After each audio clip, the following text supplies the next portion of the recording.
at school.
Hello and welcome back to RCI's presentation of the Night Owls Championship Season 3, Round 3, live from Brands Hatch, the Pro and Silver drivers on display.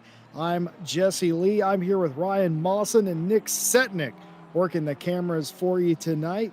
And, well, we are at Brands Hatch, Ryan. It is a lovely racing circuit, very fast indeed, very hilly as well. And, well, I think the first thing is keeping the car on the track. Yes, as he says, Brands Hatch, quite a mixed circuit for some. I've heard it described as the jewel of the British calendar, by some people, and I've heard others describe it as a overhyped go-kart track in someone's backyard. You can tell these are the people who do not like this circuit. Very taxing on the drivers and the cars. Very easy to go off. Very easy to have. If you have a off, it's never a small one. There's not a lot of runoff between those walls, but yes, if you can get it all hooked up, it's one of my favorite circuits. Well, some people have said that they have been having tire problems, air problems going down with the curbs. I feel like that's a constant problem in ACC.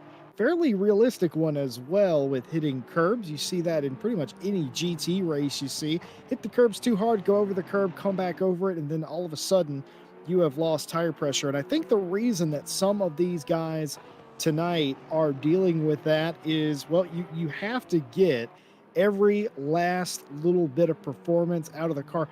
We're looking at the 26 here, for instance, and you've already seen him twice on this lap go completely over the curb into the runoff and then back onto the track. It's not the curb so much, Ryan. It's the coming back over the back end of the curb. You're not supposed to do that. That will cause problems with the tires.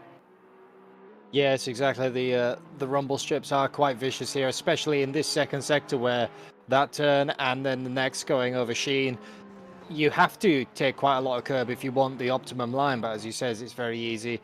It's very easy to lose pressure. It's almost sometimes, do you go, if you know that you're going to lose pressure, it might be actually advantageous to put them up, maybe 0.2, 0.3 over what your optimum is, knowing that you're going to clatter the curbs along the race. Ooh, I like that strategy there. And by the way, I've got to say this, Benjamin Heilman, who I've never pronounced. That's Stewie, by the way, in the 26, if you're wondering. That is our producer and broadcaster here at RCI. And he makes fun of me every single week, Ryan, because I insist on pronouncing his name Heilman. It is Heilman. But there we have it. Finally, it only took me the better part of a year, but we got there, in fact. 10-minute qualifying session here at Brands. This is Pro and Silver, all on the track at the same time. 22 cars. It was looking like we were going to have south of 20 cars tonight, but I am happy to say that didn't happen. Cody Pride, who had initially signed out for this race, signed back in and was in the top 3 in practice, as it is a variable land rush out there. Not the biggest track in the world, Ryan. Got to find space. Got to get in that quick lap. Yeah, there's really not much space to drop back, not with a 1 minute 20 low, 120, 122 lap time.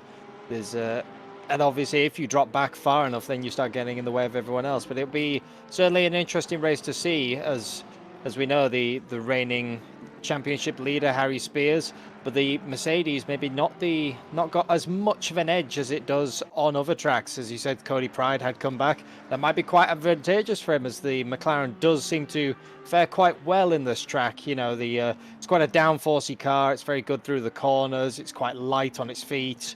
So once again, that might play out very nicely for his championship, as we're on board with the first of the lappers, which is Josh McKean in his McLaren. So we'll see what the provisional pole time might be when he crosses the line. We sure will. Second in the championship. It is not over, obviously. Only 2 rounds in, this being the third one. Josh McKean trying to set a very quick lap. in the Mecca. This could be the race. It could be the time for these guys to shine. As you just heard Ryan point out, the Mercedes not the best car to have here. You don't get to say that very often in ACC these days, as the Mercedes seems to be the yardstick most of the time. But there are tracks where it is just unpleasant to drive, and that is exactly what we're talking about right there. Using every bit of the track and then some, that can create some tire pressure loss, some tire damage, but it probably won't matter too much here in qualifying.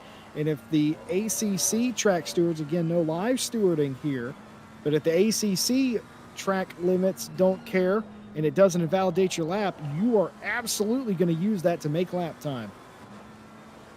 Yes, especially Sector 2, you can carry quite a lot more curb than you think through some of the first turns. And a 123.190, the time to beat, the first one on the board. As people start filtering through, we'll see if he holds that, or are we going to drop down?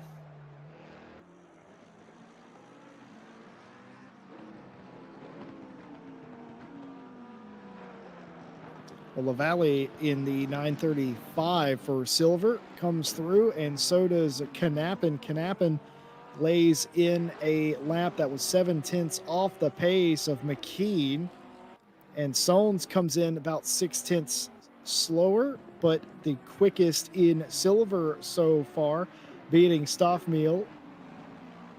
And everybody now filtering through the 333, quickest so far, with two silver drivers filling out the podium while they are racing for their own championship, the pros and the silvers. There's nothing in the rules that says that they cannot race each other. There's nothing in the rules that says that a silver cannot start, finish, or even win this race, mind you. So wherever they qualify is where they're going to start. We are not going to group the silvers to themselves. They are allowed to race the pros. Yes, and obviously every time. It doesn't matter what you've got written on the back of your car. If you've got silver or pro, of course you're going to go for that gap. These are all racing drivers after all in the top split of the RCI. And as we see, Harry Spears once again sort of takes my idea and chucks it out of the window. The 22.3. He's gone 6/10 faster than the McLaren. Wow. That is, I think that is definitely much of a... You can if you're that much of a good driver, you can maximize what you're getting out of the car, you know what I mean? So even if it's not your car's strongest suit, if you can get that car to the maximum of what it is, I still think that you can be, you can be one of the fastest on the grid. But we'll see what happens. We still have 4 minutes and 50 left of qualifying, and we still have yet to see a time from Cody Pride in the 15. Correct, we have not. Pride was very quick, like I said, in practice, so that's very important to see what Pride can do. And we'll have to pay very close attention, because all that talking up we did for the other manufacturers, we still have a Mercedes on provisional pole. This is PPR Esports on Cody Pride. What a day that Pride has had. What a basic weekend Pride has had. Finished second yesterday in the GT World Championships that we're running here at RCI last night. Valiant Fight led some of that race at Silverstone 2 hours last night. Had pretty much his entire family cheering him on in chat as well. Lovely moment to have your family out and about and put the car on the podium. Successful venture, but wasn't feeling it today. Wasn't feeling it this evening. Don't know exactly what happened, but initially it signed out for this particular event.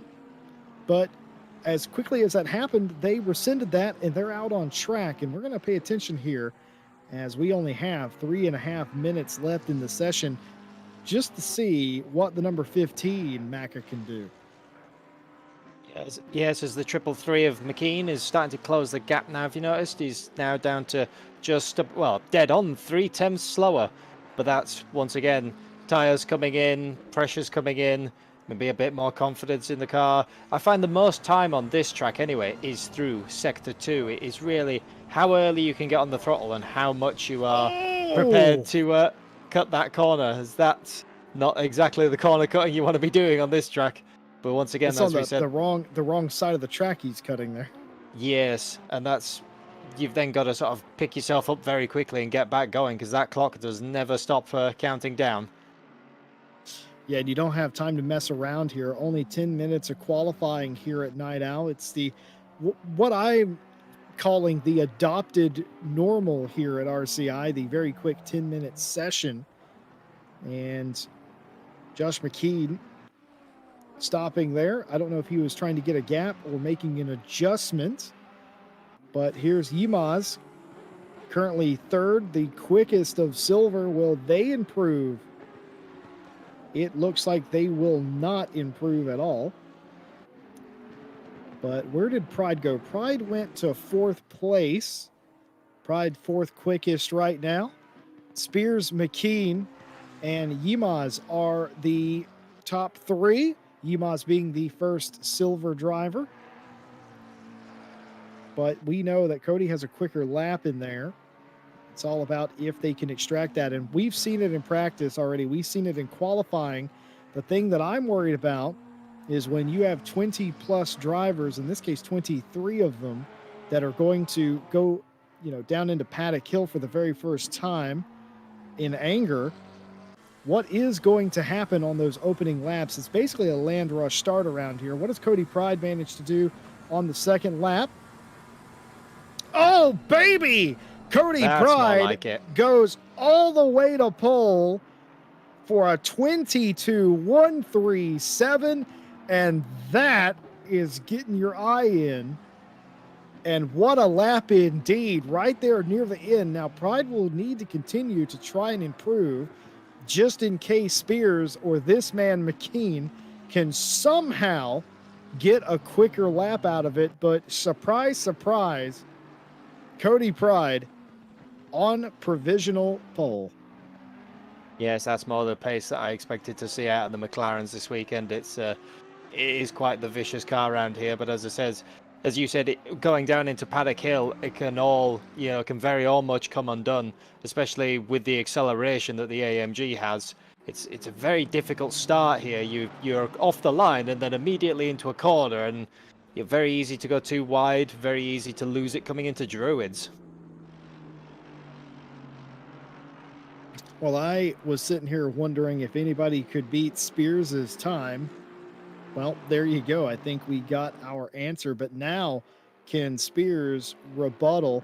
McKean has come into pit road. They will go no further in the session. He joins Yilmaz, Flamiger, Lavalle, Brunier, by the way, up into the 7th spot. Excellent qualifying from him. Knappen just comes to pit road. And Andrew Anderson is going to abort this lap by going into the sand. Here is Litherland down in 11th. Cizik has improved up to the 5th place position.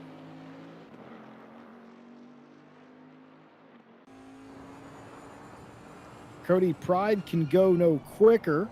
Finishes up their qualifying. Time to beat a 22.137. Litherland coming across the line, currently down in 12th. Where will he get to?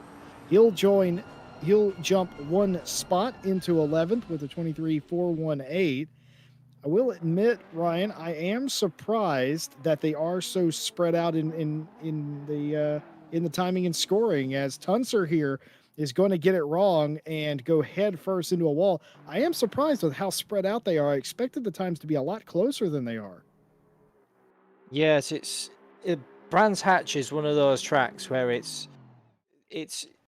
easy to drive, in huge air quotation marks, easy to drive, hard to master. To get, that final sort of half a tenth, couple of tenths, even down to a tenth, it's very tricky. At least for me, I found it was a lot of time in the second sector. It's how early can you be on the throttle? How far do you want to push the track limits? And how much do you cut through Sheen Curve? Because as you go through there, you can get a lot of time if you get it bang on right. But if you run wide, you go into that grass, you are then out of control of that situation. There is no runoff, and there's a 90-degree corner coming up very quickly.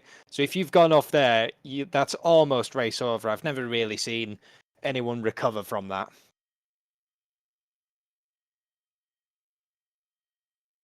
Yeah, it's going to be really difficult. It's going to be near nigh on impossible to stop yourself in that case. Well, you talked about sector 2 being the time or the place where you gain the most time or have the potential to do so. Very interesting. Cody Pride had the fastest first and third sector, but McKean had the fastest second sector. Will that be advantageous in the race? We will surely find out. Here is the results of qualifying. Cody Pride takes the pole position with the 22.137. Harry Spears will take second, and McKean will fill out the top three all pro drivers. Then the first silver driver, Yimaz, will share the second row, but is the first silver driver with the number 5. And of course, Sizek in fifth place, and behind them, Lima, Flamger, Lavalle, Brunier, and Knappen, your top 10. Then 11th on back, Anderson, Litherland, Sons, Guerrero, Kumpo, Garcia, Renor, Tunser, Ekar, and Magazi, I think, is your top 20. And starting outside the top 20 is Stoffmeal, Heilman, and Gill. See, I said it right the second time for you there, Stewie. That is the 23 drivers all racing for class victory here today, but that will not deter Yimaz and Lima and Flamger, will it, from challenging these pros, and as well it shouldn't. No, especially not with it's quite a long race. It's very easy to make a mistake around Brands Hatch. So if you can capitalize on anyone's mistake, maybe it might not. Obviously, it doesn't gain you any more points, as these championships are two entire separate championships running away from each other. But of course, it would be lovely to be on the pole position overall, wouldn't it? You can say then that you won your class and came on the pole of the overall race.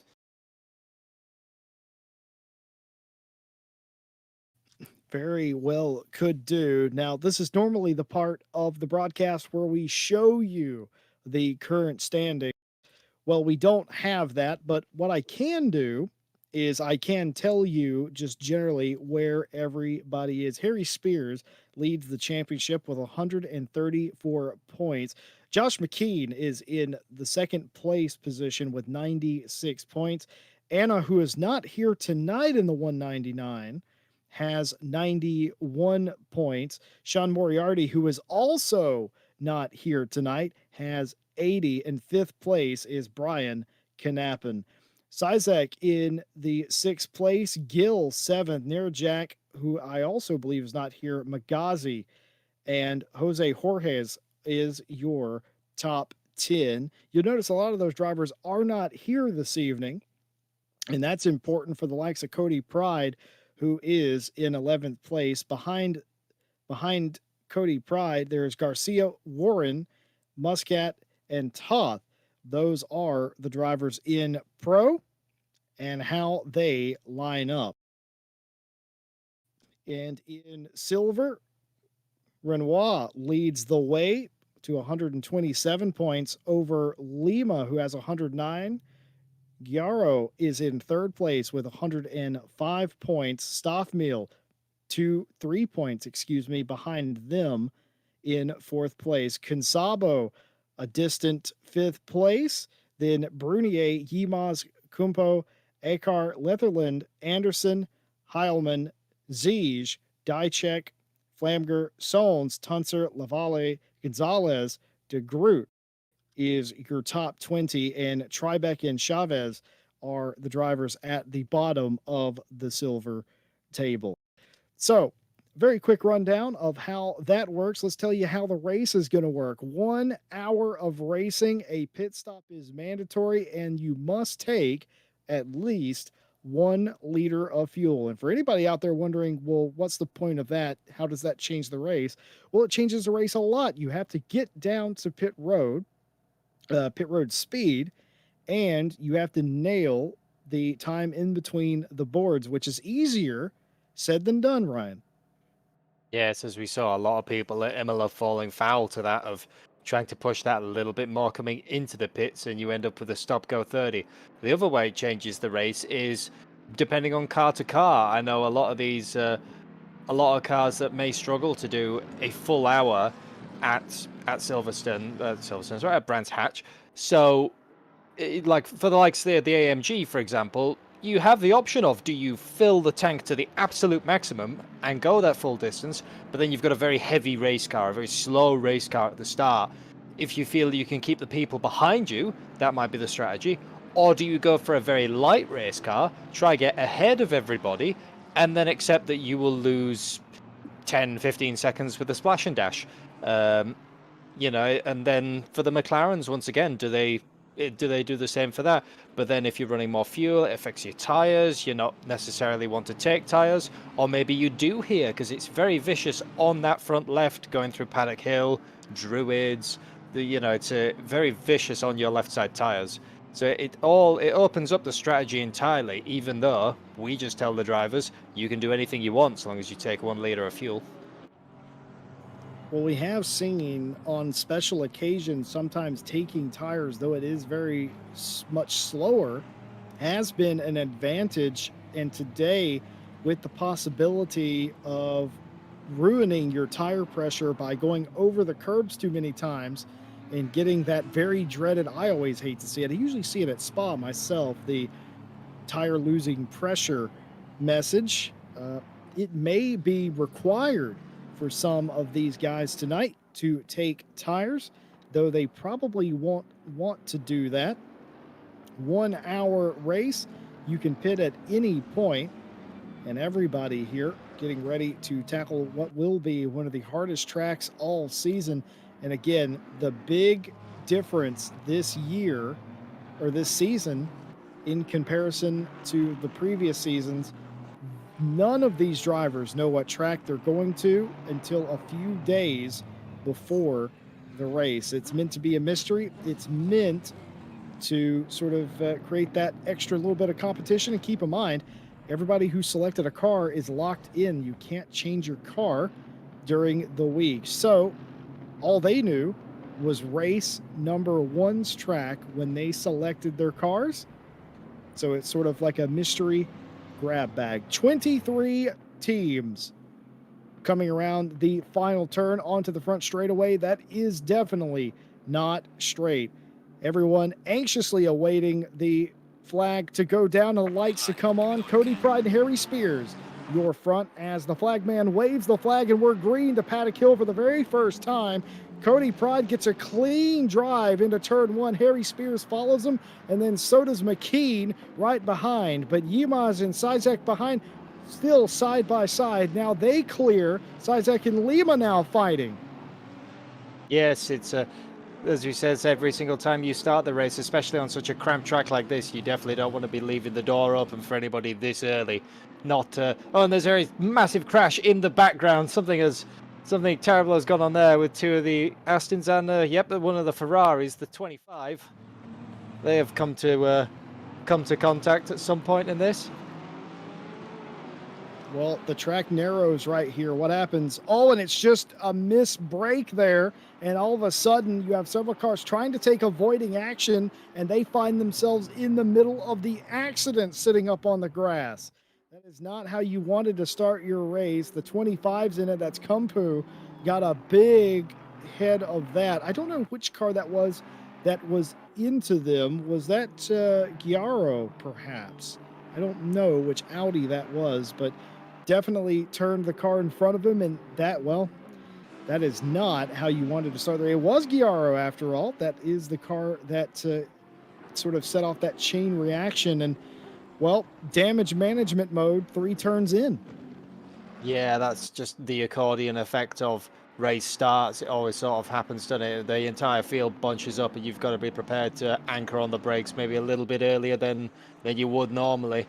But it's very hard to go too wide through that, through this corner. It's kind of it's an off angle, I would call it. It's not necessarily off camber, but it's quite a weird angled corner to go around. You need to be going a lot slower than you think. As we see Cody Pride starting to gap Harry Spears slowly as well. Well, Harry Spears is on attack. He's not willing to sit there in second place. He's trying everything he can to get up there. And meanwhile, Laval here trying to run down Lima for the sixth place position. All of these drivers unaware that there was a bit of a melee in the back part of the field. No concern to them. And of course, this is for the fight for second place in silver between the two of them. And look at that line of cars: Lima, Laval, Flamger, Brunier, Sons, and Renoir, all in a line. And I think that's Garcia right behind them, actually, as well.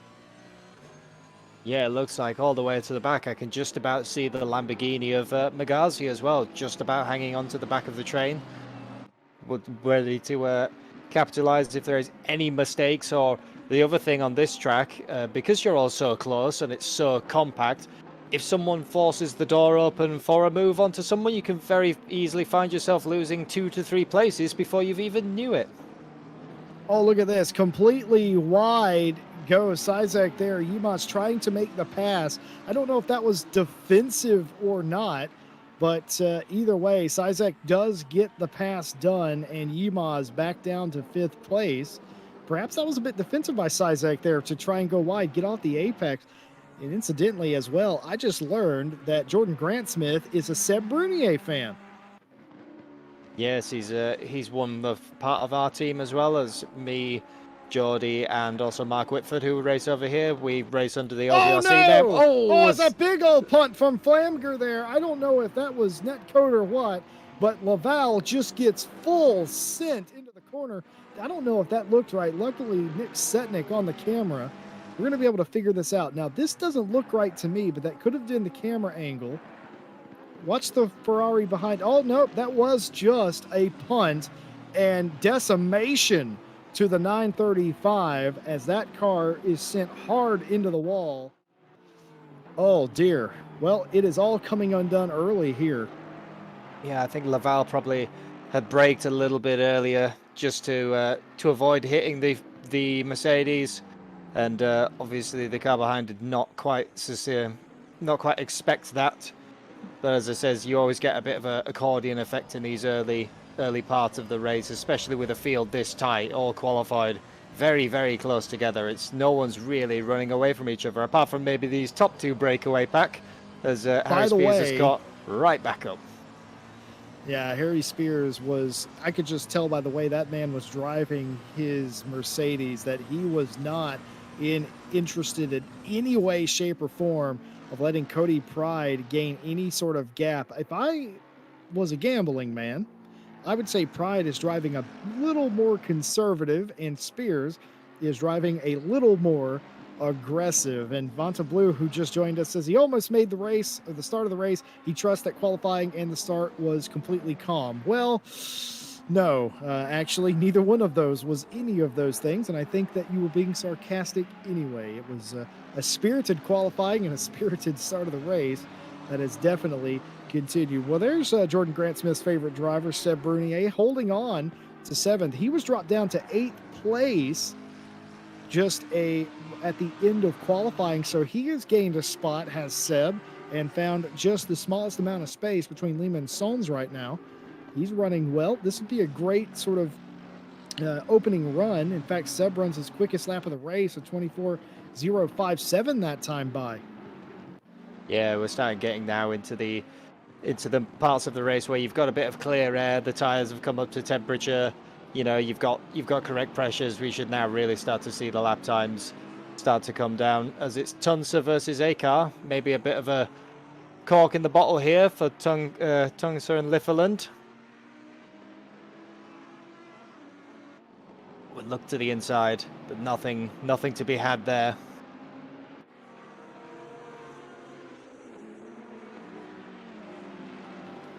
Everybody trying to get in a position to make a pass. We didn't really talk about this too much at the beginning. We talked about cars running wide, but again, ACC track limits, no live stewarding from RCI for Night Owl as per usual, but there is the possibility as Garcia gets it wrong and he will get passed by Magazi, free position and an overtake for the 34 Lamborghini. Now I have to see if Garcia, what can they do to get back to them now. We didn't really talk about it, but track limits are going to come into play today. This is certainly one of the tracks where you think about it more than others. You will have sort of three limits warnings before you are given a penalty, and a drive through here at a track like this that is so quick is going to be very, very deadly to your final finishing position. We got some Ryan fans in chat as well. The 732 in the ninth place position, looking inside his Lamborghini Huracan, looking into Son's rear end of that Audi. As, oh, I don't know if that was the car jumping sideways or some sort of move on purpose, but the 23 Audi gets a bit sideways. All of the silver top five are together again. Yima's back to fifth. Lima, who is off of him a little bit, in sixth place. Lima's dealing with Brunier right now. Brunier has caught Lima for second place in silver. Yeah, this is quite a good showing from Super Seb as he's got round him. We didn't even need to think about Sebastian's battle, because he's just gone and done him. Let's see if Seb can run away from the mighty 2020 Evo Merc. Well, it's Seb, so I'm going to assume a few things. It was a fairly clean pass, and it was a very easy looking pass, despite the fact that it probably wasn't easy at all. And that's pretty much all I expect from Seb. It looked a bit like I saw a bit of dust kick up on the screen, so I have a feeling, like I mentioned in qualifying, that it was a Paolo Lima had gone onto the grass a little bit, as we've seen a couple of drivers manage to do that. Miraculously saved them. It's often quite a difficult save if you go wide there, but as I said, most times if you make a mistake on this track, with everyone's bunched up so close together, you will concede a place in doing so. Perfect in chat saying Sons and Renoir, what a lovely little couple. Love having you guys out here showing support for all of your drivers and teams and friends. So love seeing it and love having you with us tonight. Again, this is of course Night Owl Season 3 here on RCI TV. Jesse Lee, Ryan Mawson, and Nick Setnick in the booth with you tonight. And, well, this is Pro and Silver Split. And if you like what you see, leave a like and a comment and subscribe. Actually, I don't know if you can comment right now, but come back after the race, comment when you do the thing after the thing. But leave a like and subscribe for more GT racing content. And, oh, I was incorrect, by the way. There is a pit window in this race. I do forget that Season 3 has a pit window. It's the middle 40 minutes of the race, where you can pit and finish or satisfy your pit requirement. Renoir, Stoffmill, Litherland, Laval, and Kumpo are all in pit road immediately. Yeah, it looked like some of those were pretty much almost aiming for the pits before the window had even opened, because Renoir immediately, window had opened immediately in the pits. But this could be part of your strategy. Maybe, you know, they were bored of battling someone. Perhaps they just wanted to get some clean air and to lap and end up outside of them come their pit stop. Well, we've seen this early strategy work. I've definitely seen Jordan Grant Smith do this and win races before, where he somehow times it perfectly so he's the first car into pit road, and it pays dividends at the end of the cycle or into the race. So there are some fast cars that did come in, and maybe that will be telling. We'll have to watch the next 40 minutes with great interest as Tuncer is off again. I believe that's the second time that the number 24 Ferrari has been off. What happened this time? Looking like he got, oh yes, high-centered himself on the curb, comes off the curb, 2 in the dirt, 2 on the track, and a spin into the wall. Yeah, that's probably one of the worst types of spin at that corner. If you go fully off the track, at least all 4 wheels are fully off the track, you can kind of control it. If you just dip that left rear or just 2 wheels onto it, there's pretty much no in between. You will spin around, and by then you are just a complete passenger. As Emma Garcia decides to go visit that gravel trap. Ooh. Oh, it's going to be a mistake there. That's Heilman. Heilman trying to get through, does just, but goes completely off the track. That is the world's most expensive lawnmower. And now Heilman's going to get passed up by Gill. That is not Ryan Gill. That's D Gill. Completely different Gills, but they are that David getting it done. And well, you got to be an opportunist around here, don't you, really? And as good as Heilman did to avoid the incident, David Gill said, I'll have both those places, thank you. Yeah, sometimes you just gotta, if you can read the situation ahead of you better, then you can come off. We've seen it quite a few times, especially when you get to the latter stages of the race with lap traffic. We've seen it plenty of times in the Night Owl. You know, races have been decided on who read the traffic better for the back markers. Yeah, that's gonna. Again, we didn't really talk about that either, but lap traffic, is going to come into play at some point, and who deals with that the best may end up being the one who plays victor today. Nothing settled up front. These are your top two: Cody Pride, that sat on the pole, and Harry Spears, who was about 2/10 off the pole pace, but it has not changed anything about this race. They were about a second apart at one point, and then the gap completely evaporated, and we find ourselves in this stalemate right now. As easy as it is to mess up a corner here and get a run on somebody, it is also fairly easy to defend here as well. It's probably one of my favorite tracks for that, even though sometimes I don't have quite the pace. I can still find myself defending a faster driver. Yes, exactly. It's very difficult to pass unless you have a really phenomenal run on someone. But having been watching the live timings for these guys, it's sort of, yeah, the gap has stabilized. They kind of yo-yo each other. You know, Pride has a good lap, Spears has a bad lap, Spears has a good lap, Pride has a bad lap. Just, you end up sort of yo-yoing each other, but nothing really happening as of yet.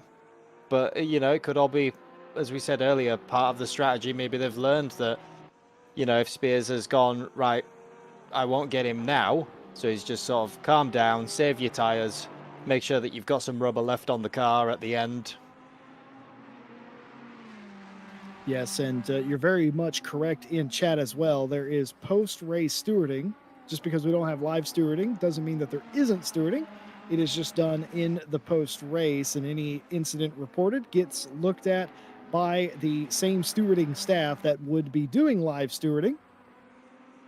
Just again, we all have to appreciate how late in the evening it is for the European time zones, and it's sort of is easier to do that on a Sunday afternoon than a very late Saturday night. That all being said, thanks for having us, as Tunster's been off again. Something wrong with that Ferrari, you would have to say. The setup not agreeing with the number 24 Ferrari.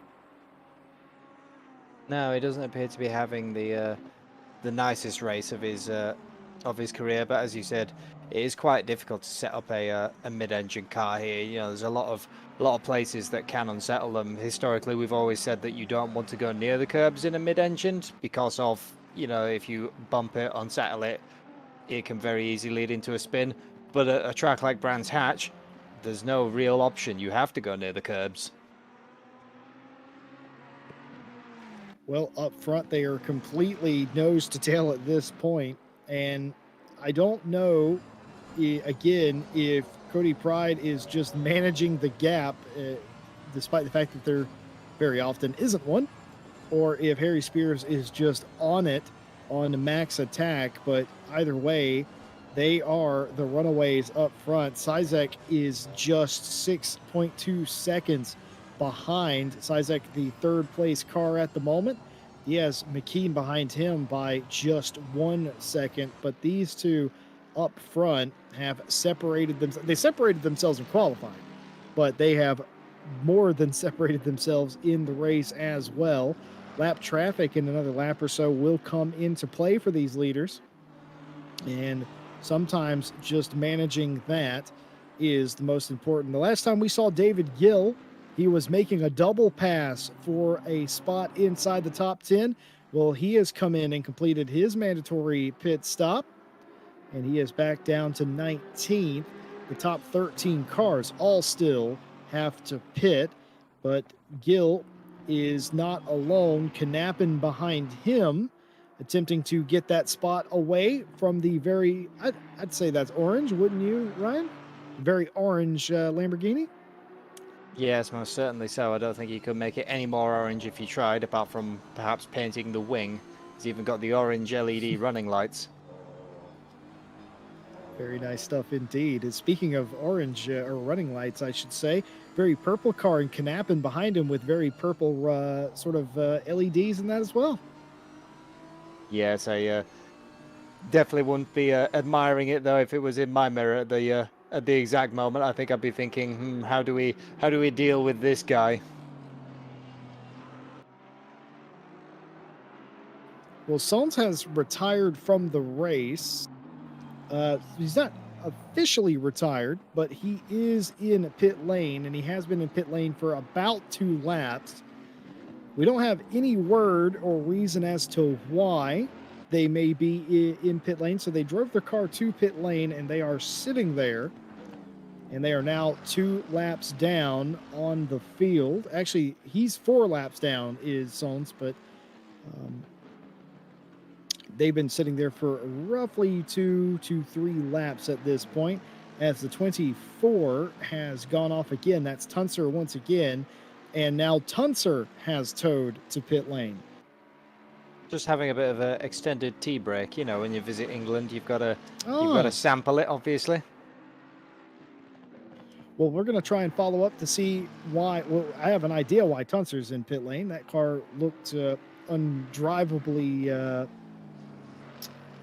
sort of undrivable in a way. But as far as Sonus goes, I have no idea. We would very much like to know if we have any information. We will bring it to you. Top 13 still have to pit. This is the battle for the lead. Nick Setnick working the cameras for you in an absolute treat this evening. The in-car cam of the 285 Mercedes, a Harry Spears, looking up at the only man in front of him, Cody Pride.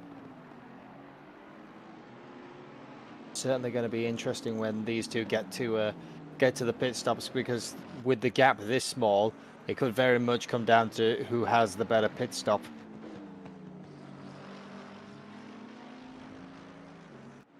Remember when we brought up pit stops and their importance at the beginning of the race? Well, there you have it. This is exactly what it is about. Anything can happen on that pit stop. Locked in a dead heat on the racetrack.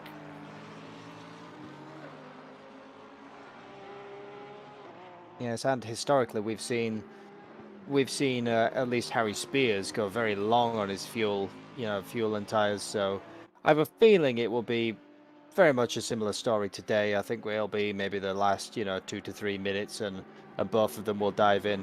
I have a feeling that Harry Spears will be copying Cody. So as in, when Cody pits, I think Harry will pit.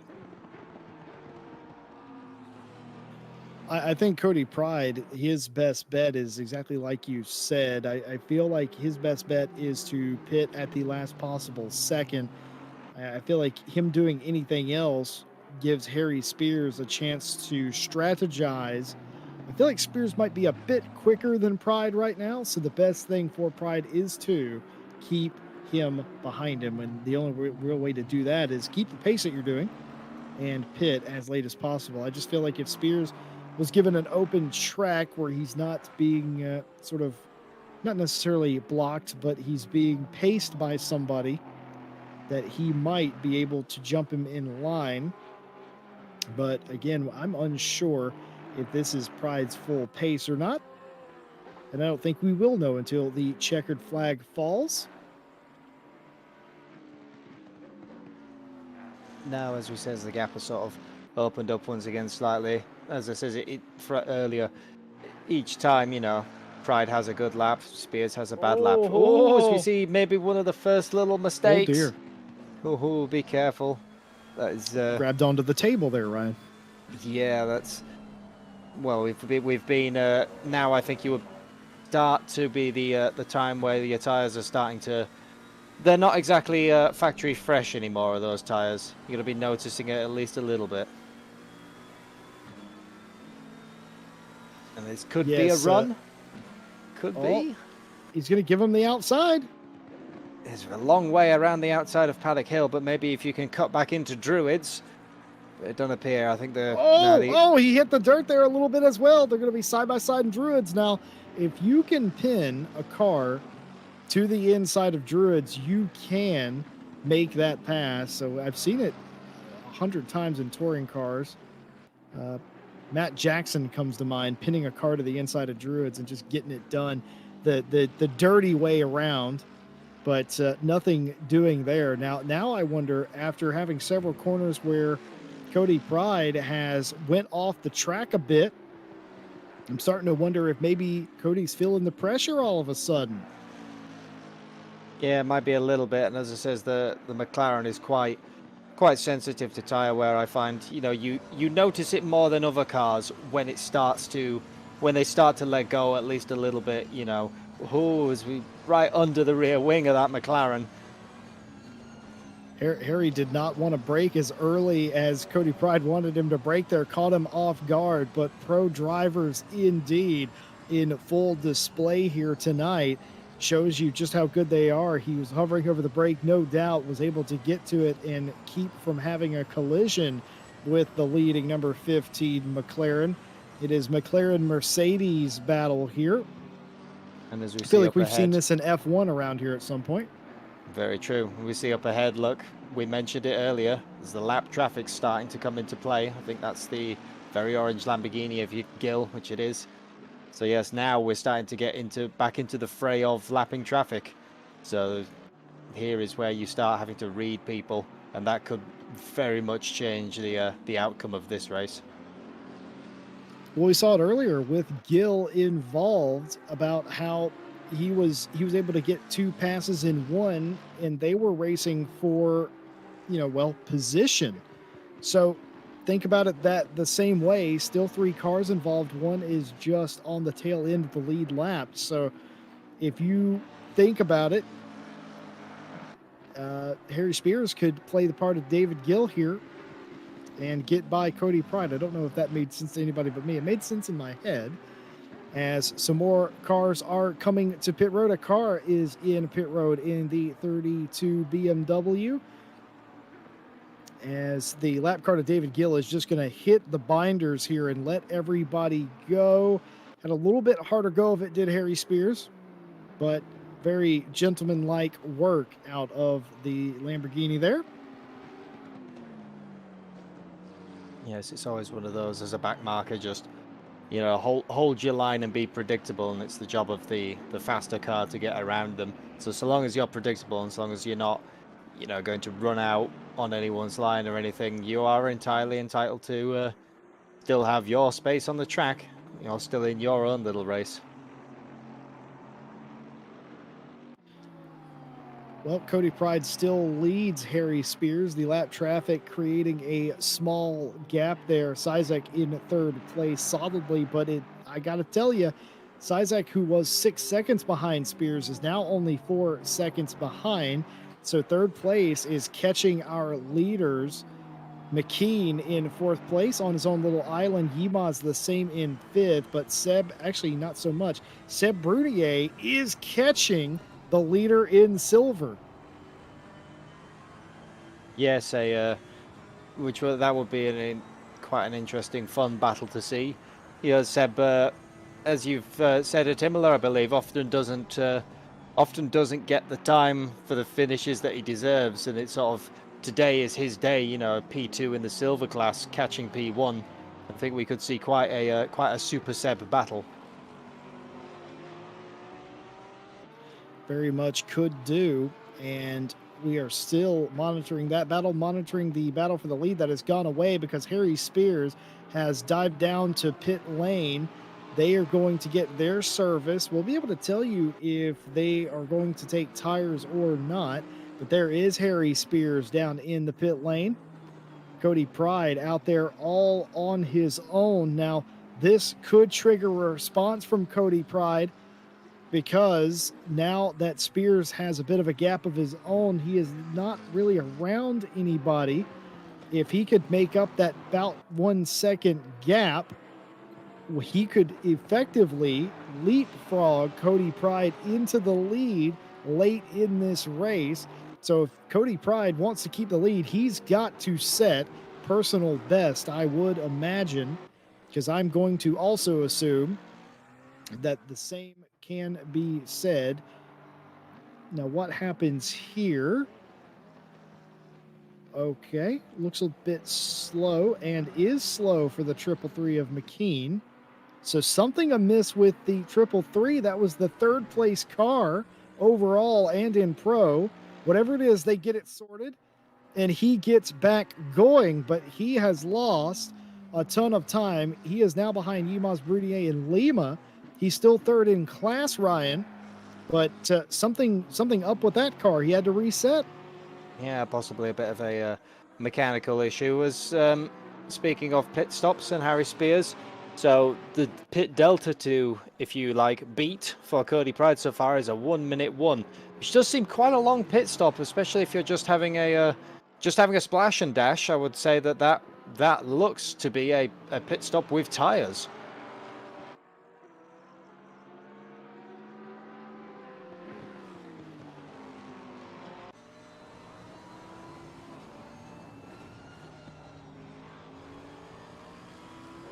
Just looking at the timing myself, trying to make sense of all of the numbers.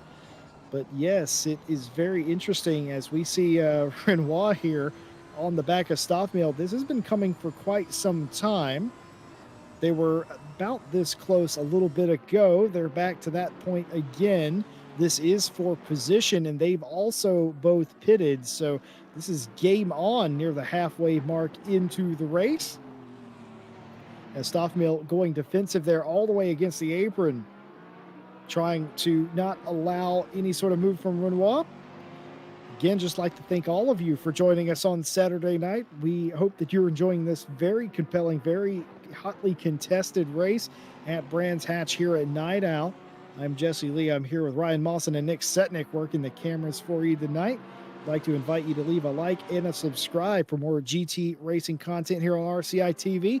We'll be back with you on Monday for the Monday Championship. That's anchored by Ryan Gill. So would love to have you back for that. And of course, RCI would like to thank all of its partners that make this race possible. Race Department, AK Informatica, Speed Labs Raceface, and Sim Racing GP. All the information for all of those awesome partners in the description. And just a general reminder, we have splits for all kinds of skill levels. You don't have to be a pro to race here at RCI. Even if you're just starting out, we have a split for you. Join our Discord, also in the description. Get on the track and get involved. We would love to have you out on track, as Cody Pride now deeply in lap traffic, trying to work that traffic as quickly as possible. Yes, and it becomes even more of a worry, obviously, when your rival has pitted behind you. But now, in the back of your mind, you're thinking, well, where is he? If I lose a second here, will he come out of the pits in front of me? It's all quite as scary, as this battle is still not calmed down. But also the 935 of Lavelle has caught back up, which would be very good for his race after the earlier spin and visit to the wall. He's right on the back of Stoffmill. Well, of course, Renoir gets by Stoffmill, but like you said, Laval now joining this battle. I expected Renoir to drive away a little bit more than he has, considering how he caught him in the first place. But nevertheless, he is at least in front, and Stoffmill now will be driving out of the rearview mirror of that Lexus. As this battle for 13th place continues, Laval would very much like to get 14th and then think about making the pass on the Lamborghini in front. Yes, well, that 13th will soon be converted to an 11th if we see Heilman and Anderson taking their pit stops. You see there, they come out in the silver fray. Now, that car's pink. His name of Heilman's team is Pink Elephant Racing. Does Pink Elephant mean the same thing in the UK and Europe as it does in the States? Um, I don't know if it's my innocence or what, but I don't really think it has a meaning over here, Jesse. Okay, so in America, a pink elephant is in reference to seeing something that isn't real whenever you're very much intoxicated. So seeing a pink Ah. elephant, being visited by a pink elephant, and I wonder if if that's more funny to me as an American than it is anybody else. I think we have the English have quite a few ways of saying that. Not all of which I can say on the microphone. I think my favourite one though is to say if someone is completely gazeboed, that means that they are absolutely out of it. By the time you've got to gazeboed, you know you're onto the shandy, and yeah, it's maybe soon time to call the taxi. That's very much the truth. But yeah, I think pink elephant. I haven't heard that in many years here, but I definitely believe at some point that was a saying or sort of a nod to being well past inebriated. Don't drink and drive, kids. Don't race and drink. Don't drink and race. But certainly everybody here on the very top of their game. I will say it has calmed down. I think everybody's got into a groove, Ryan, and they've stopped going off track as frequently as they were doing, or at least that's what it appears like. Yes, it would appear so. As we noticed, the 15 of Cody Pride, he is in the pits for his mandatory stop. So we will see where he comes out. And that seemed to be, I don't know about you, but that seemed to be a little bit of a quicker stop than Spears, at least in my head. Well, we'll see whenever Pride actually exits pit road. We'll be able to see his Delta. Which I believe is now.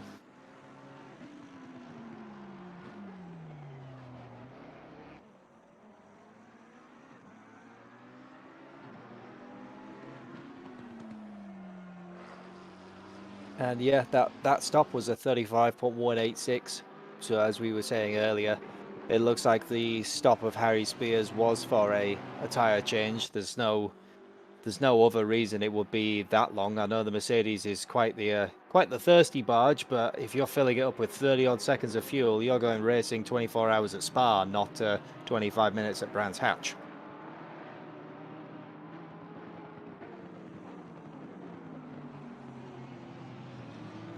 Got some admirers in chat, Ryan. I think you should address them. You got quite a bit of fans of your own in chat, cheering you on as well. Ah, yes, it's Marcus Lawrence, also known as Echo. Yeah, I've raced him quite a few times in quite a few leagues. He's incredibly fast driver. I think he is in our World Tour, I believe. I think he's one of the teams.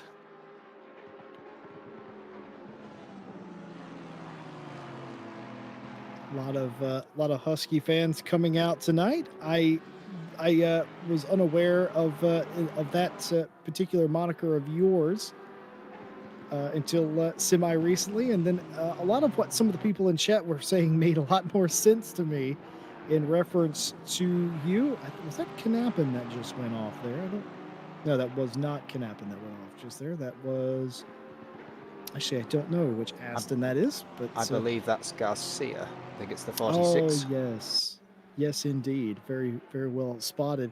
Yilmaz is out front of the race right now. He's leading Silver Driver, and he is leading overall. He leads Brunier and Lima, all of which are Silver Drivers, and all of which still need to satisfy their pit stop requirement. Cody Pride on his stop got out well out in front of anybody who had pitted. Sizek is now the next car that has come in and is well, they're not second overall right now, but when the pit stops cycle out, they very much will be. But here is Berka Yilmaz for the I Miss the Apex Racing in the number 5 Ferrari. He's not missing any Apexes today, I can promise you that. He is absolutely on it. He has now doubled the gap between him and Seb Brunier, but you can still see Seb Brunier behind him. whenever he's entering one corner and Brunier's exiting the previous corner. That gap was about 1.6 seconds at one point. It's now 3.5. Getting it done. He must know he's on television now because he definitely stepped up the pace. Yes, as we said at Suzuka, when you point the magic camera gun at people, you can often make them do things. At Suzuka, it seemed to be how to make people pit 101. Maybe at Brands Hatch, it's how to make people have pace 101. I've been offered financial compensation before for not showing people if I could guarantee that whenever they were doing well that we did not show them on camera because they felt that that would be bad luck if we said nice things about them.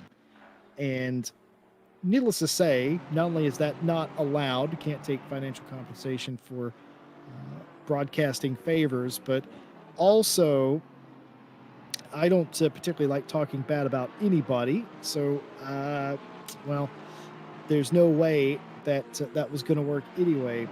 But one thing's for sure, I swear to you, sometimes when we are watching a team that's doing good, decently, but the second that they get on camera, they do something that is completely contrary to what we had been seeing that makes us look very foolish up here in the booth. And my favorite thing that Ryan Gill and I do is we talk about a driver not pitting and then immediately see them duck into the pit lane. Yes, well, we had that almost at Suzuka, did we not, Jesse? When we were talking about We did people indeed. people pitting, and oh look, they're doing really well. They have not pitted yet, and there's a immediately slide into the pits. And we're pretty certain that theory had worked because we did it not once but twice. Indeed, very much so. Marcus Lawrence has made a observation that the cars, some of them, whenever they're coming down Paddock Hill, as Andrew Anderson for the slower race team has had an incident. Did this involve Gill? It might have done. Gill goes a bit wide here. Let's see. Yes, they're definitely side by side, and there is contact with Gill. Gill goes off as well, able to continue. The 39 comes to a complete stop on the beach and gets it going. But contact made there. That was for position as well. But Lawrence making a comment about the car's sort of the tires clipping. That is something that does happen coming down Paddock Hill on some of these setups. You'll notice, as Cody Pride gets all sorts of sideways there on the curb. He got up so high on that curb that he was hitting the little bumps that are on the curb. But yes, you can kind of tell what setup a car has by what happens to the suspension coming down Paddock. Yes, you do have to run cars a lot. I say a lot softer. You have to give the suspension some kind of give at Brands Hatch. You know, sector 2, coming into sector 3, especially like this corner. There's you need a lot of suspension travel to keep the car planted. At Paddock Hill, especially at the bottom, you don't want a car that's so stiff that as soon as you get to the bottom of the hill, it's going to throw you off somewhere. So yeah, a lot of the times you will run them slightly softer. Downside of that is that you're scraping the splitter sometimes.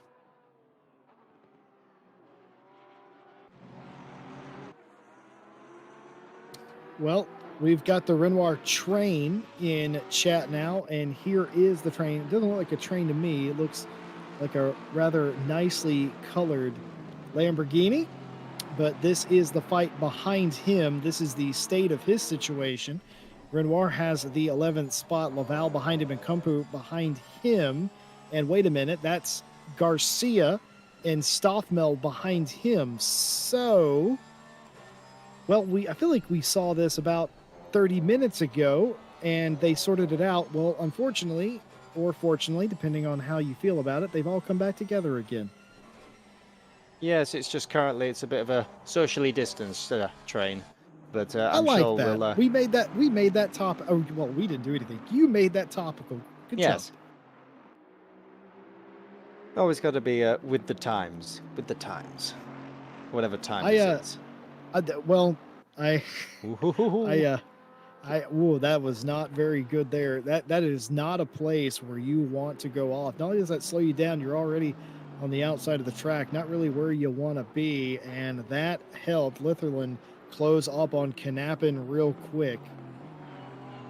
Yeah, this battle has been going on for quite a while as well. Another one that it seems where maybe Litherland just waiting for that small mistake. He's obviously seen it a couple of times through his windscreen that the Aston may be a little bit unsettled and a little bit slidey, so he's just sort of wait for the moment and pounce. Otherwise, it's very difficult to straight overtake at Brands, as we see Yilmaz and Lima and Flamger all dive into the pits.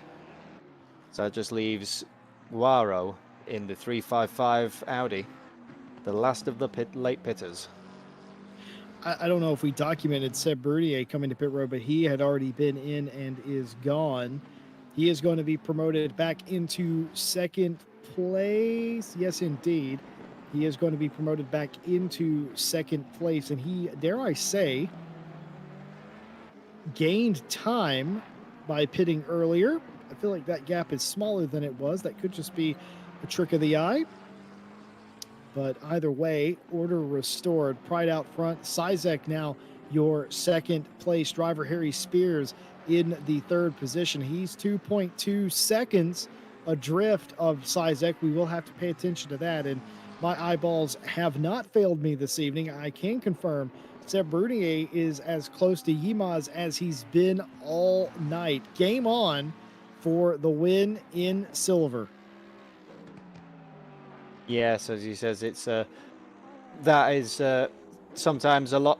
Sometimes the undercut in ACC, we find it often works out a little bit better, especially if you start getting into lap traffic. It's better to just get out of that, you know, finish up pit stop and then go around in your own little free air bubble.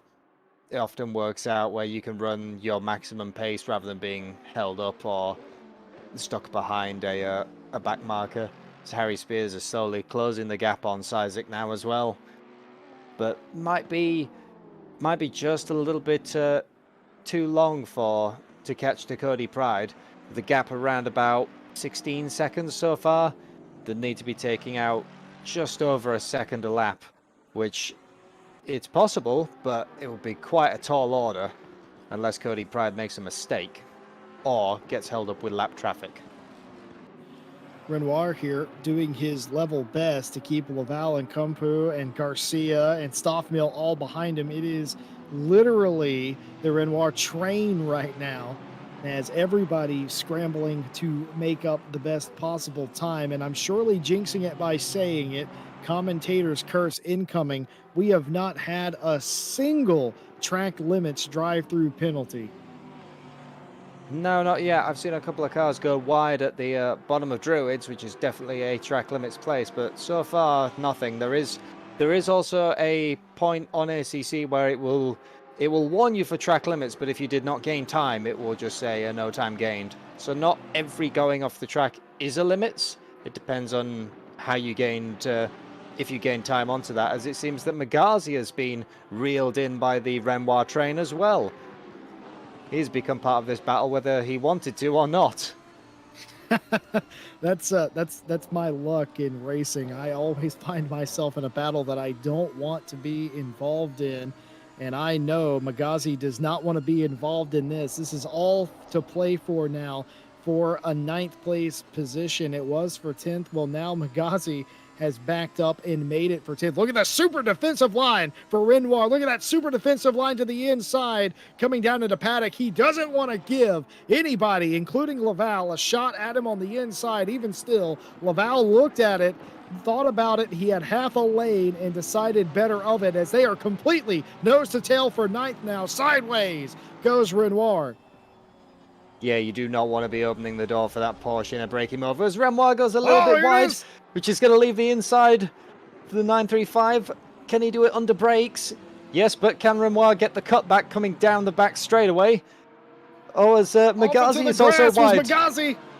Can the Porsche do the Magazi around the outside? That is a long old way around. No, backs out of it, but then is he going to leave the door open for Renoir?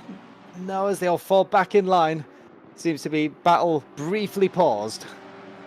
We are one move away from tears here at the Night Owl Season 3 race at Brands Hatch. They're all holding very, very well indeed, but one move, one sort of malfunction of the steering wheel, and we are in for a very, very nasty crash and some very hefty work for the stewards, but not to be. Excellent racing all around, very respectful driving. Laval up into the 10th place, looking to get ninth away from Magazi. Looks to the inside of Paddock. It is there for him as they run up into Druids. He will have the preferred line, and easy peasy, lemon squeezy, but he's overshot it into Druids. He's overshot it, and he's going to lose 2 positions. Why did he try to rejoin there? I will not know, but Laval has went hard into the wall off of the side of Renoir. Kumpo and Stoffmeal go through. Nearly an unsafe rejoin there. Heilman's through now, and we're going to look at this again. Oh, that was just as soon as you've gone onto those marbles and you've lost all kind of grip and I see. So Renoir probably should have left a little bit of space there, I reckon. Yeah, I think that when he saw him disappearing out of his windscreen, I think that Renoir had assumed that the Porsche of Laval had very much gone off the circuit. Probably wasn't expecting him to be on the outer apex, sort of recovering himself. It's easy to do, but sadly that 935 of the Porsches once again for the second time met a wall this race. I think maybe to have to give that to the engineers and be a case of, can you put some T-cut on that and give it a bit of a buff? Well, Laval is going to be very sour after this race, and perhaps rightly so. I definitely do not favor the stewards at the moment, because they are going to wake up Sunday morning and have to deal with that very sharpish. So, well, my personal take is room was not necessarily left, but technically speaking, Laval left the racing surface there for a moment. So 50-50, how do you call that? I don't know. And by the way, meanwhile, for the win in silver, Seb Brunier has caught Yilmaz in the number 5. Now, keep in mind, Brunier did this in the first stint as well, but towards the end of the stint, I don't know if the McLaren gave up a little bit of pace, tire, or maybe Brunier had a tire pressure going out of sync, but one way or another, they are together again for the win. 17 seconds the gap between Cody Pride and Spears for the overall win. Pit window is closed, and everybody has satisfied that requirement. Laval has brought his battered Porsche to pit road. Very disgusted, I would assume. And there it is. That car is beat to pieces.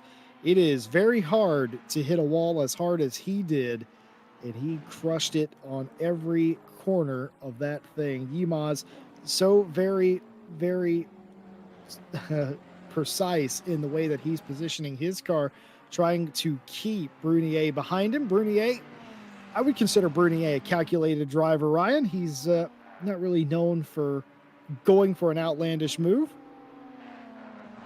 No, definitely not. Seb will sort of sit behind you for, a number of laps, and he'll monitor, where are you strong, where are you not.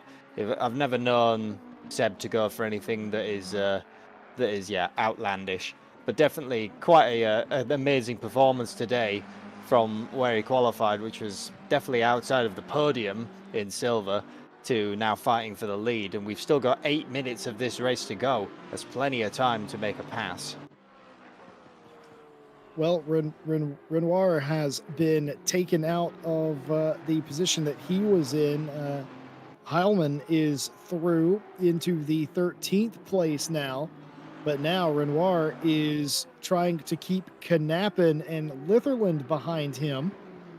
So he traded one group of cars that he was battling for a completely new set of cars as Litherland goes off in the background. Yes, it's this could, though, if Litherland can get back onto the back of this train, play into his hands. He's been trying to overtake this Aston for quite a while. They're obviously very similar paced, so it's one of those, if Knappen goes for a move, it could open the door, and the large Bentley squeeze through. As that Lamborghini looks Oh, baby! quite Now a an unsettled race car, that one. they do have drift events here at Brands Hatch, but this is a GT3 race, I will remind you. But folks, that was a heck of a save. Yeah, I think the BDRC is the British Drift Championship is a little bit away, mate.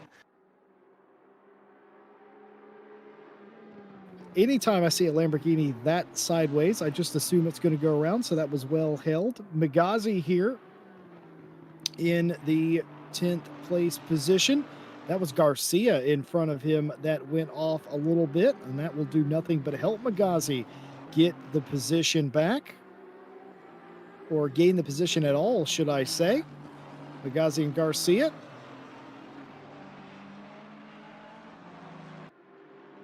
Yeah, it appears that it feels like any time we look at the 10th place, it's always been swapping around, hasn't it? It's never been the same two drivers in the 9th and 10th spot, as we always like to say. You know, it's nice to be within the top 10 position, isn't it? And it appears so far that Magazi has got a little bit of breathing space to himself for that, so he can afford to battle Garcia without fear of losing it. Well, I can confirm Laval has withdrawn from the race, leaving us 20 cars on the track currently. We've had 3 retirements, Laval being the most recent one after that massive off and incident in Druids there. Been looking at your guys' takes on what happened there in chat. I have to say, I am, like I said, I'm glad I am not a steward for that one. They will certainly have all of the angles and be able to properly adjudicate that, but it was a very awkward incident. I think we can all agree. As Renoir continues to fight Knappen and Litherland, they are very close together. I feel like Litherland here has the speed to get by both of these cars, but he also has been the one I've seen the most off the track here as of late. But just look how good the Lamborghini gets through Sector 2, has absolutely left them. Yes, the mid-engines have got obviously a lot more rotation than the front engine, so you can really use that to your advantage. Anything sort of past anything Sector 2 coming into the tail end of Sector 3, you know, is quite the mid-engined territory, as we saw in qualifying with a Ferrari, no, it was a McLaren, I beg your pardon, holding the purple for second sector.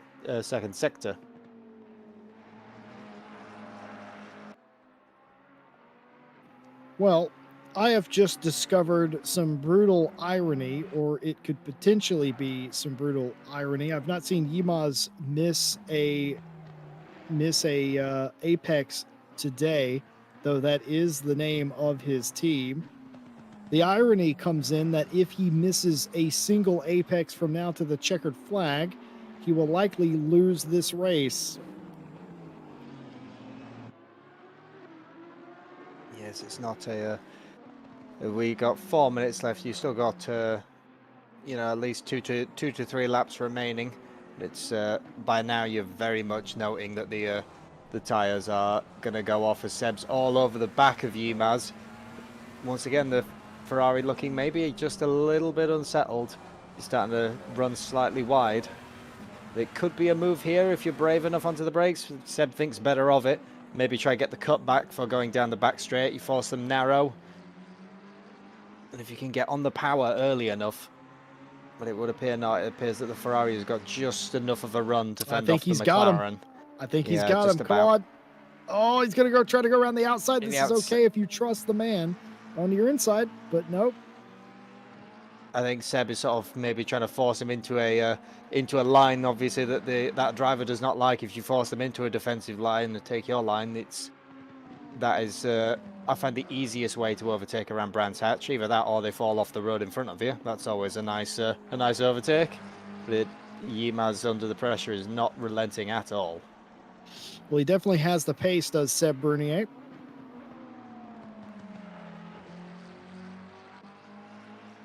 guess we've got maybe, I would say maybe 2, depending on where the leader is. You've got 2 to 3 laps left, so he's got to get a shuffle on if he wants that crown. I would definitely say that out of these 2 drivers, that Seb has the pace.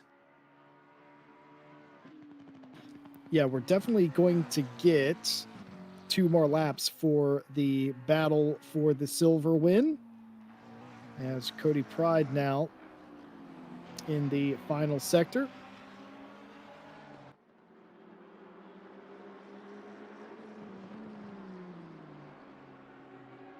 Magazi had been passed by Kumpu at some point. Obviously, a pass that happened off camera, but I did think that was the 25 in front.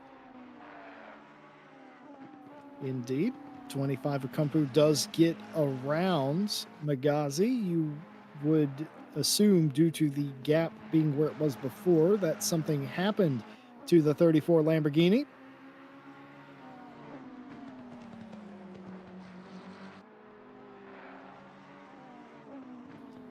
Of course, Cody Pride is leading the race, is getting caught by Harry Spears at quite a decent clip, but well, he's back there 15 seconds. It is not going to matter.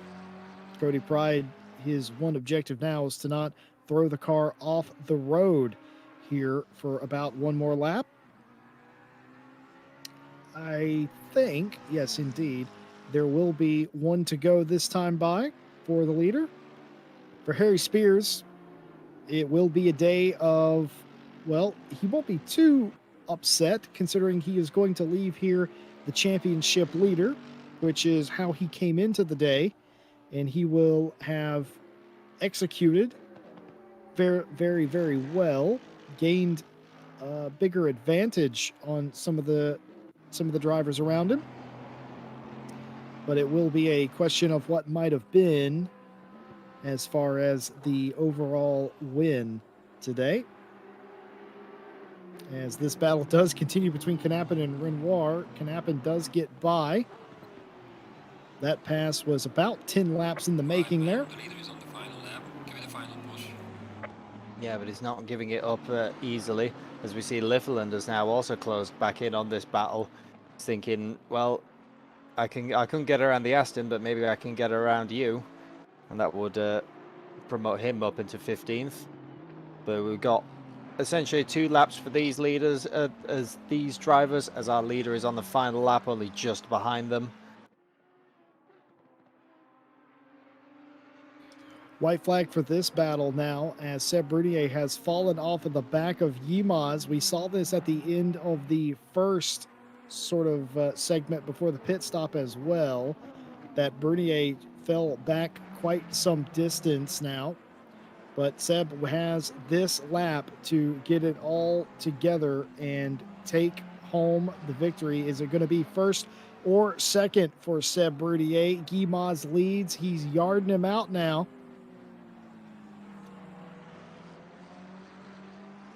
Yes, it's maybe by now it is just sort of there is no much, or there's no more left in that race car, but you have to do something sort of heroic through sector 2. Cody Pride does take the checkered flag for PPR Esports in his McLaren.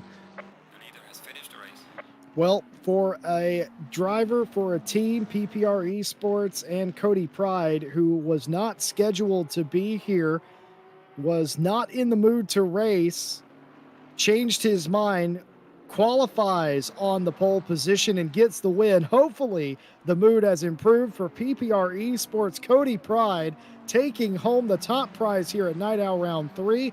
Harry Spears will come home second place, and Sizek will be the third place finisher. Yilmaz and Brunier come across the line 1 and 2 in silver. An excellent defensive display by Burka Yilmaz, getting it done, and the flashing of lights from both of those drivers in appreciation of a race well done. McKean comes home 6th, Lima 7th, Flamiger 8th, Garcia coming across the line now for 9th. Kumpu will take home, after an exciting day for this group, Kumpu will end up being the 10th place car. Magazi 11th, Stoffmeal 12th, Heilman in 13th, Knappen coming across the line for the 14th place, Litherland in 15th. Renoir had a rough old day, was inside the top 10, was out of the top 10, was involved in battles all day, will be 16th. Giaro 17th, Gill 18th, Anderson in the 19th position. Akar, the final car that finishes the race under their own steam, in 20th. And of course, we had three DNFs. Well, it was an entertaining race from start to finish, battles for the win in both categories. That's just kind of what you get around here. But round three in the books. Harry Spears protects his championship lead. Yimaz does some damage in silver, and Brutier gets another deserved podium as well. Fantastic day at the races, Ryan. Yeah, it was non-stop action really, from lights out to checkered flag. You had, you know, mistakes on track, giving positions. We had some amazing racing, people going around the outside. You know, some great examples of defensive driving. As it says, some amazing drives from likes of Sebastian, Cody Pride, even Spears too. You know, he's just solidified his championship, which he says maybe that was part of the strategy, is just to absolutely solidify his points lead. Well, a great day for some and a day that ended in destruction and drama for others. It was pretty entertaining, all things considered. Some of the drivers on the podium still out there celebrating today. Well, we will see you next week at the same time for Night Owl Round 4. And oh, by the way, none of the drivers' teams or us know exactly what track it will be at. Won't know that until about Thursday before the race, but don't despair. If you want more GT racing action, we got you covered here at RCI TV. Join us on Monday for the Monday Championship, that hosted by Ryan Gill. And also on Wednesday, the Diamond Drive Cup, you'll be with me. And the same, you'll have Ryan and myself both on Friday for the Friday GT World Championship. And of course, we'll be back next weekend for the Saturday race here. Well, not at Brands Hatch. We'll have to play it by ear and see where we are. I'm Jesse Lee here with Ryan Mawson, and Nick Setnick was here with you on the cameras. Thank you all for being with us. And just one last time, thank you to all of our partners, Race Department, AK Informatica, Raceface Speed Labs, and Sim Racing GP. And don't just watch, get involved. Join us on Discord. Links all in the description. On behalf of the entire team here at RCI, we'd like to thank you for watching today's race. We hope that you've enjoyed the broadcast, and we'll see you on Monday for more racing. Have a good night. Have a great weekend. We'll see you then. They're off for now.